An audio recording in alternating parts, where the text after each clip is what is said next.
కాపు రిజర్వేషన్ల కోసం పోరాడుతున్న ముద్రగడపై మండిపడ్డారు మంత్రి పరిటాల సునీత. ప్రజల్ని రెచ్చగొట్టేట్లు ఆయన దీక్షలు చేయడం తగదన్నారు.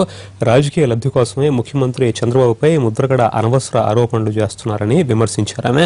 అనవసరంగా తన భర్త పేరుని లాగుతున్నారని మండిపడ్డారు పరిటాల సునీత. లాభం కూడా దీక్ష ఎందుకు చేస్తున్నారో అర్థం కాని పరిస్థితి ఉంది. ఈ రోజు ఏదైతే బల్జేస్కి ఆ రోజు కాపులకు ఇస్తానని మా చంద్రబాబు నాయుడు గారు చెప్పారు, ఆ మాట మా ప్రభుత్వం కష్టాల్లో కూడా ఉన్నా కూడా మేము ఈ రోజు ఆ మాట ఇచ్చిన ప్రకారం మేము నిలబెట్టుకున్నాం. మరి ఆయనకి ఏంది కావాలో ఏం అర్థం కాలేదు. ప్రతిరోజు నేను నా భార్య దీక్ష చేస్తాం, నేను దీక్ష చేస్తాను, మీరందరూ కదిలి రండి అంటారు. అదే బలి చేస్తే చాలా మంది కాపులు కూడా ఉన్నారు, మా జిల్లాలో ఉన్నారు, మీ జిల్లాల్లో ఉన్నారు. ఎవరైనా ఒక్కరైనా ముందుకొచ్చి పార్టీలకు అతీతంగా చంద్రబాబు నాయుడు గారు అన్యాయం చేశారని ఒక్కరన్నా చెప్తున్నారా?